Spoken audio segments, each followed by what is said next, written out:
We'll call to order the meeting of the Austin City Planning and Zoning Commission for Tuesday, May 13th, 2025. Our last meeting was April 1st of 2025. The meeting minutes were in your packet. If no one has any additions or changes to those minutes, we need a motion and a second to approve them as written.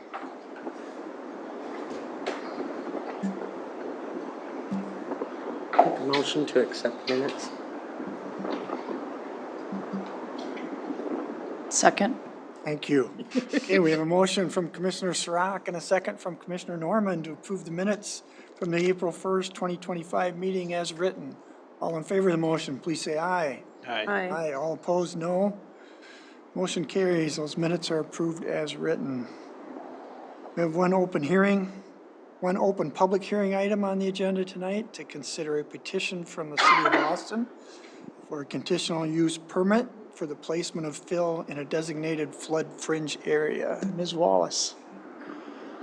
Yes, the City of Austin is the petitioner regarding the area around the wastewater treatment plant. The area is zoned I2 industrial. Our floodplain ordinance requires that any fill in excess of 250 cubic yards in a flood fringe area must be approved by conditional use. In this instance, there are some conditions some things to take into consideration within the code. Most of them generally apply to more development in the floodplain versus a flood protection structure. But the board shall consider all factors specified in other provisions of this section and the danger to life and property due to increased flood heights, which isn't an issue here, the danger that materials may be swept away, the proposed water supply and sanitation systems. This levy would be put in place to protect those kinds of things. The susceptibility of the proposed facility. So there's no proposed facility here. This is to protect a facility that we're investing a lot of money in. And then similar kinds of considerations as we go down the list. Was there anything in those, if you had a chance to go through them, that jumped out at you or any questions about? I think it would be helpful to just have our city engineer, Stephen Lang, tell you a little bit more about the project. And then we can go back to the approval or denial of the conditional use permit. Is that okay? Yep. Okay. Thank you for having me here tonight to talk about this project a little bit. So the wastewater treatment plant has never flooded. We have always built emergency protection measures to prevent it from flooding. So in 1993, berms and soil were built around the wastewater treatment plant to prevent it from flooding in the 93 floods. Those were then built up even more, they were left in place, and then they were added to during the 2000 flood. And then again in the 2004 flood, additional material was hauled in and added to what was there. So the soil after the 2004 flood was left in place, and that's what you would see out there today protecting the wastewater treatment plant. Those soils were all brought in, I call it haphazardly. You know, it was the day before the flood. Emergency measures were underway to protect the facility, and we just brought in whatever we could find. So this project, although we say that we'll be bringing in 10,000 cubic yards of material, we're actually taking out what's there and bringing in new engineered fill that will meet all of the FEMA requirements. So we're bringing in about 10,000 cubic yards, but we're actually taking out a lot of that old material that was brought in haphazardly during those flood events. So we are replacing what is currently there. We're not actually adding 10,000 cubic yards to the floodplain. And typically when we do a project like this, there are concerns that we will push water somewhere else or raise the water elevation somewhere else. But in this case, those berms are already there, and we're just going to modify them and make them more FEMA approved. So that is our overall plan. It will involve earthen levees and sheet pile walls. The project will be built over multiple phases. Phase 1 is planned for this summer, and Phase 2 would occur in 2027. There is a map. I tried to zoom out and then it just went blank on me.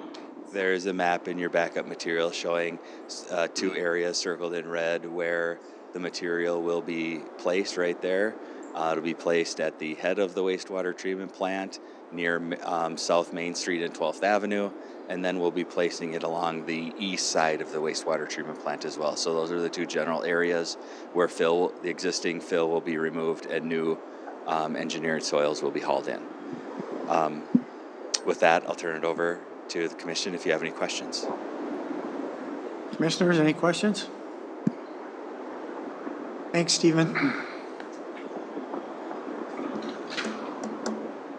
Again, and then just to note too, I didn't specifically mention it, but the DNR has to be notified when we do a conditional use permit in the flood burned area or in the flood area in general. We did not get any comments back from them. Okay. And I think there was some permitting that was already pursued as well. There was a list of neighbors to be notified, I believe. Yeah. Any feedback there? We didn't get any feedback from any of the people who received notices.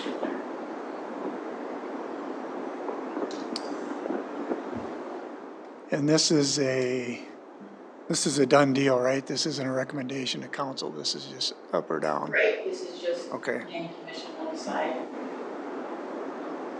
All right. Any more discussion? Commissioners, any other questions? No. If not, we can entertain a motion. I'll make a motion to approve as presented on the minutes. Second. All right, thank you. We have a motion from Commissioner Norman and a second from Commissioner Stewart to approve the request for the conditional use permit as presented. Any further discussion? Hearing none, we'll go ahead and vote. All in favor of the motion, please say aye. Aye. Aye.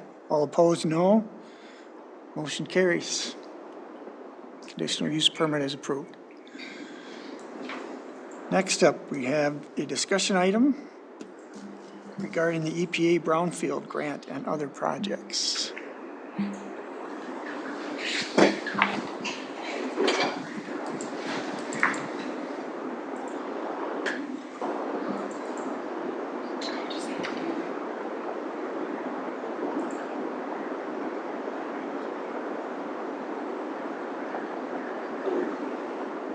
So look to the right, Holly, right before the slide bar. A couple more to the right there. Got it, I was at the top one.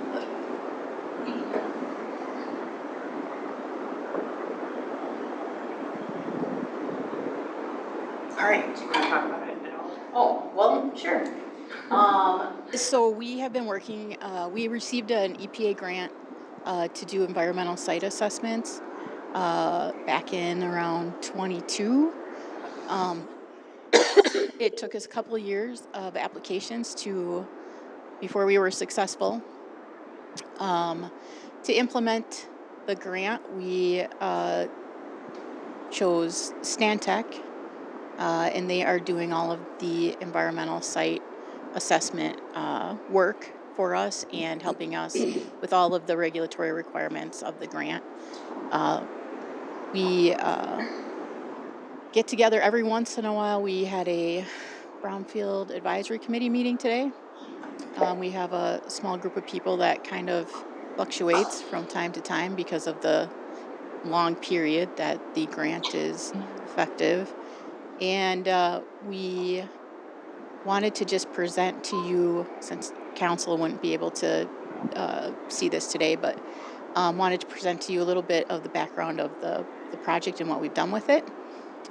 You don't often get to see the work that we do on these kinds of things, but I think with some of the people on this committee, some of the business owners, I think it would be interesting for you. And then just, again, part of the grant is community outreach, and so just to get the word out. We would like to apply again for another community-wide assessment grant, which then would make funds available for more projects. And then, of course, we would like you to get the word out about it. And then Lindsay Brown is here with Kayla Kimmis, and they'll give you a short presentation. Thank you, Holly.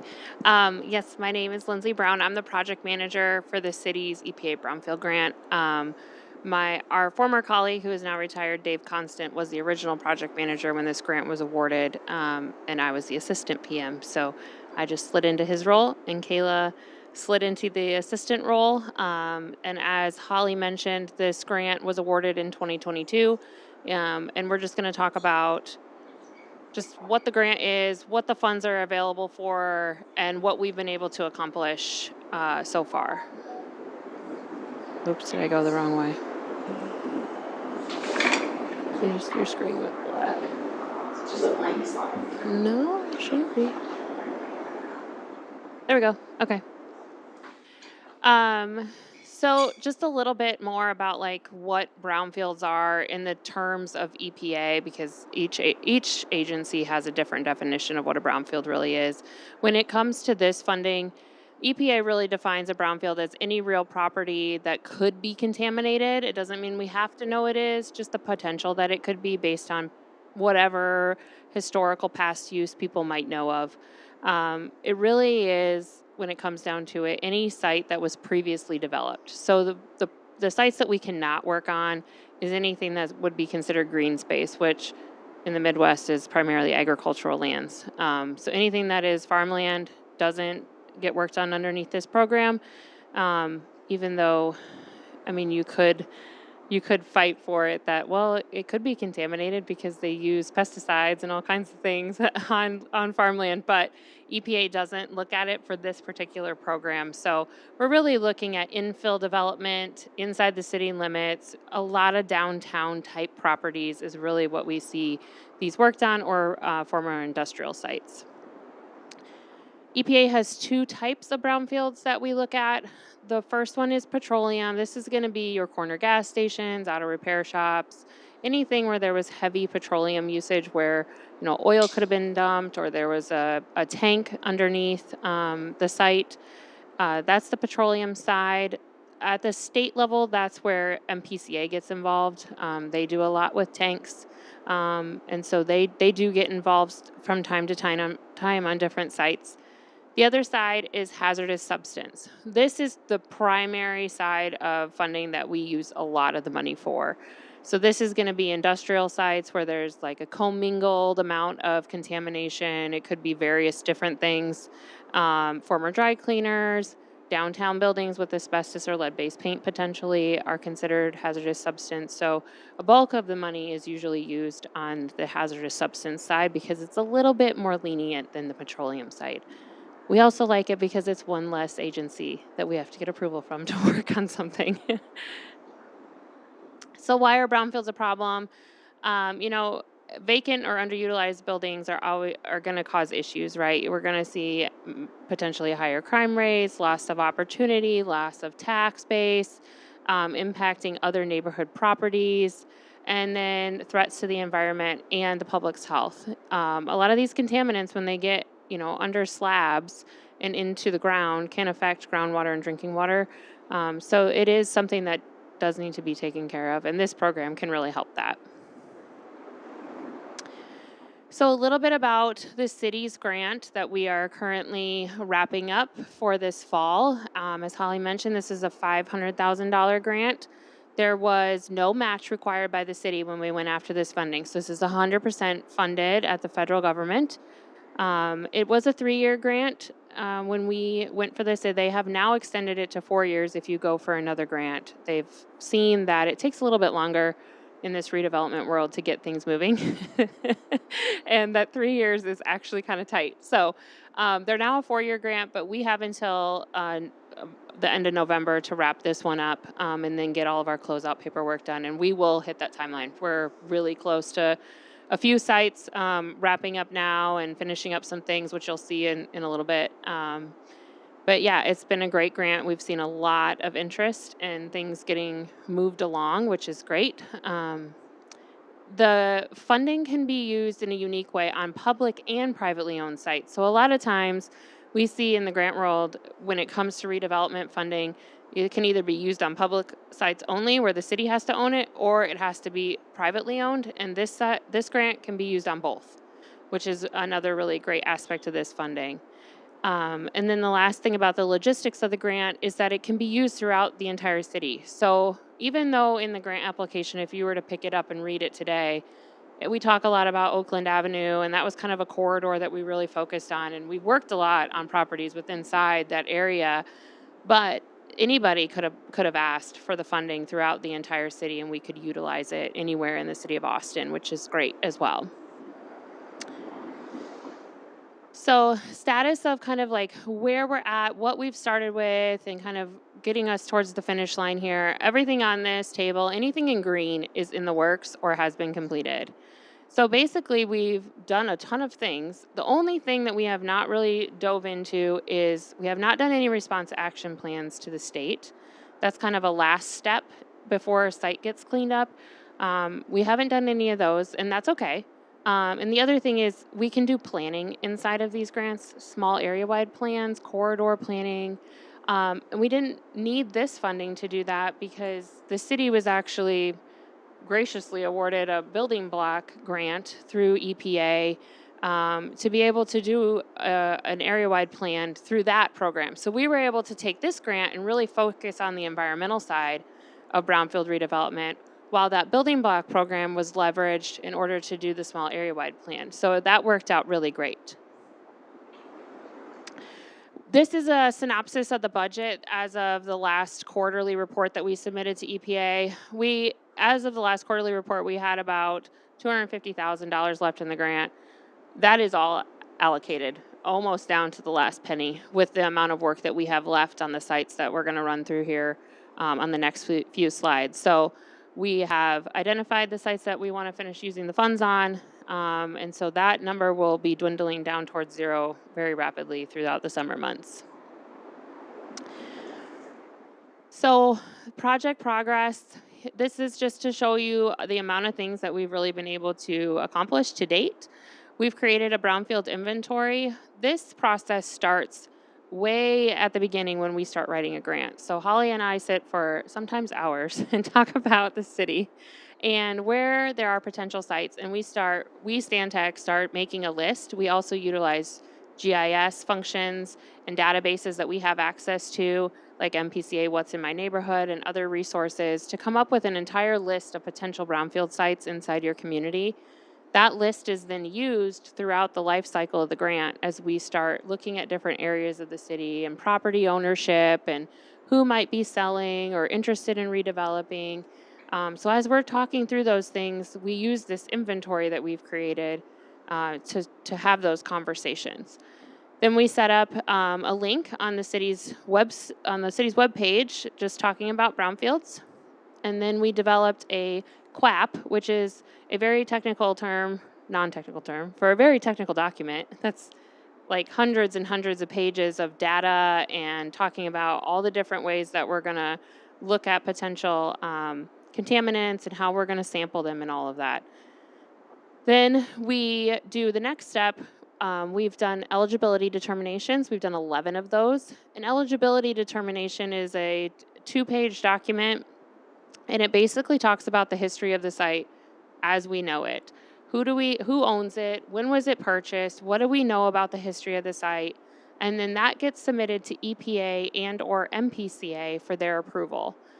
And why we have to submit those is because if a site is enlisted in the EPA Superfund program, or it's already been enlisted in an MPCA program like the Petro Fund or something like that, it does make it ineligible to be a part of this program, or if there is a responsible party, meaning that if you were the person who put the gas station on the corner lot and then you're the one requesting to have your site assessed for potential contamination, you're not eligible for this program because you are the one who put the potential contamination there.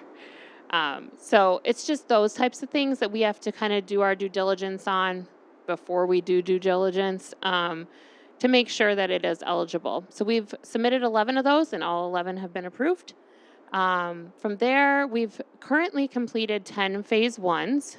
We have one more that just got Holly's nod the other day, so that'll take us up to 11. We've completed all the way through with site sampling and the report of 2 phase 2 ESAs, and we have numerous in the hopper right now that are scheduled for sampling this summer. We were just waiting on the weather to turn nice. And then, so those will get completed through phase 2.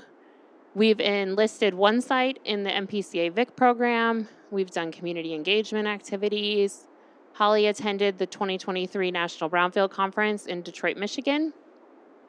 And then we've been able to leverage other funding, including that building blocks program on top of this grant. If the city would not have had this grant, they would not have known about the building blocks program because it was brought to the city's attention by their project officer at EPA as an opportunity. So really great way to leverage these dollars for something else. So a little bit about where we've worked, various different sites. We kind of just put together a list for you all of things that we've worked on various different places throughout the city. So the first one here is a 13-acre Port Authority property. This is at 11th Drive and 14th Street Northeast. And on this site, we have completed a phase 1 with the site visit and the report. We've also completed a site-specific sampling and analysis plan. This is a technical document that gets submitted to EPA stating how many borings we're going to put in for sampling, what kind of drill rig is coming on site, who's going to be doing it, how many people are going to be there, what's the health and safety plan, things like that. And then once that is approved, then we go out and do the phase 2, which we have done that sampling. It was completed at the end of March, and so that report is being worked on right now and will be finalized. The next site is A+. And on that site, we did complete a phase 1, and that one is not going any further, but they did have a phase 1 site visit and report completed for that site.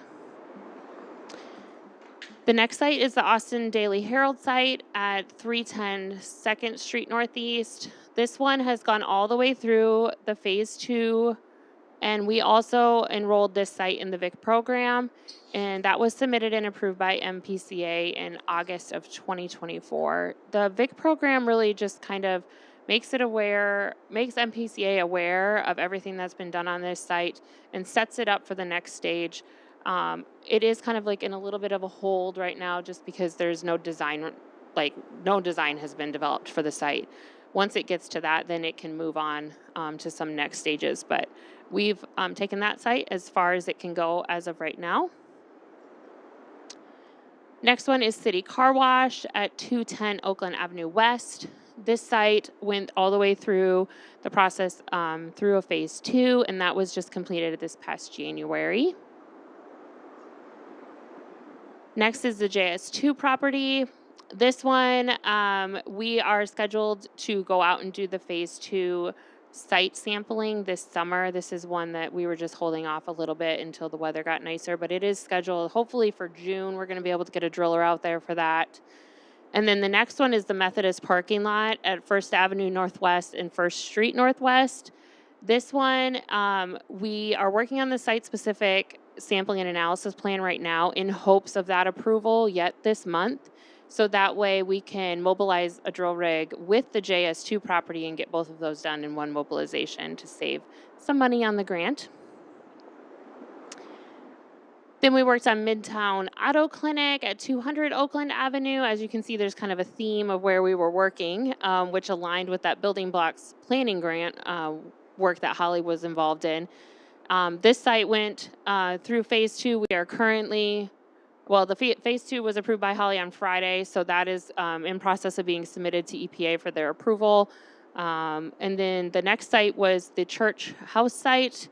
And there was no wrecks. That means that there was no contamination found, potential contamination found when we did the phase 1 on that site, which means it doesn't need a phase 2. So we're able to stop at that point. They're able to do whatever redevelopment that they have interest in doing on that property, and they don't need to do any more environmental work.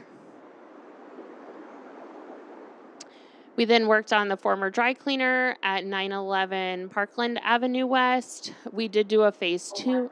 Oh, that's on Oakland. Oh, I'll fix our inventory. um, so we did a phase 1 on that one that was completed in 2024. And then the latest site that we've been working on now is the SimCAC Austin facility at 1701 10th Place Northeast. And we are just finished up a phase 1 on that site. We did the site visit in March. The phase 1 report was approved by Holly yesterday. And so that one will be moving into the next stages. It does need a phase 2, so we'll start working on that sampling and analysis plan shortly. And that's the status of this grant. We've done a lot of work. That's a lot of sites for one city. And it's been really incredible the amount of steam that this grant has gotten, thanks to Holly and Craig. And we're just happy to be a part of it. If you all have any questions, we're here to answer them, or Holly is here as well. So all but one site, you did find wrecks that have to be addressed eventually, right? Correct. And the recs to be addressed will depend on what the redevelopment is going to be. You know, there's different standards if it's going to be housing or if it's going to be industrial or whatever whatever it's going to be redeveloped in has different standards. We did notice that because we were working in kind of the same area, there is a pool underneath the ground that we're dealing with that's gonna have to be addressed with some vapor mitigation if somebody starts messing with stuff. So because these are all kind of in the same area, we're seeing a lot of the same kind of thing happening. And I think we talked about at our meeting today that a great deal of properties that have been previously developed will have some kind of contamination. It's very common. There have been, hundreds of corner gas stations and dry cleaners. And those properties generally, and probably in Austin too, where it's not as competitive development market, will fall to the city oftentimes to get to a point where we can do a project. So this has been helpful in that sense to just try to identify what the situation is. And I don't know if you know the percentage, but I thought it was interesting when I went to the conference, they said there are a lot of properties that people might be interested in developing, but they just feel like they're probably a problem or they might be contaminated and they actually aren't. Right. So also just figuring it out from that perspective as well. Absolutely.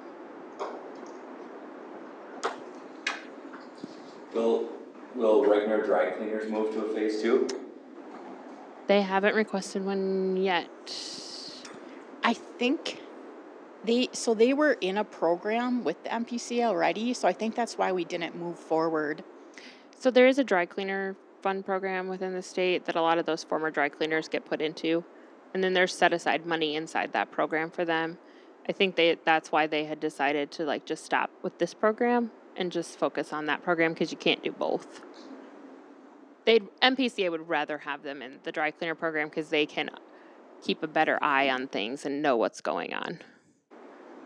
So as you talk about, the contamination isn't just limited to one's property lines. Correct. Expand out beyond that. Correct. With these that you've taken to a phase 2, have you mapped the boundary of where the plume has gone? You can, we I'm have, asking for our Oakland Avenue project. Yeah. Are you worried that we're gonna get into something else and start excavating on our project? Well, I did approach the neighboring property owners, but they just declined to participate. We've created a figure. At all to define a boundary out into the public side? When I did mine, I did the same thing. It was 13 years ago on the one site, and we ended up having to go. It was 1,000-yard radius is what I covered with sampling. Yeah. I don't know, is different sites different? It is. Yeah, and the plumes, if there is a plume, it is different because they migrate different directions based on, the directions of groundwater and all those things. Stephen, I do have a figure that we've created that we can talk about and I can show you. I don't know how extensive it's going to be, if it'll help you with the right of way, but we have kind of looked at where we think it's coming from and the direction it's kind of hanging out. So If we were to run into any contaminated soils, would there be any dollars left in this program, or would there be any way that this program could help with that? Not from a cleanup perspective. Okay. Okay. All right, thank you. Mm-hmm.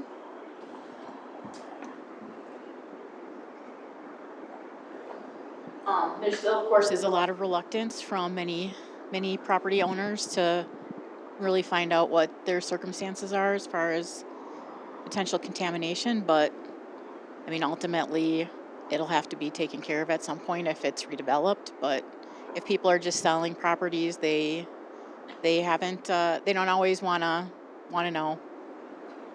But we're hoping to kind of, maybe dispel some of that, concern about,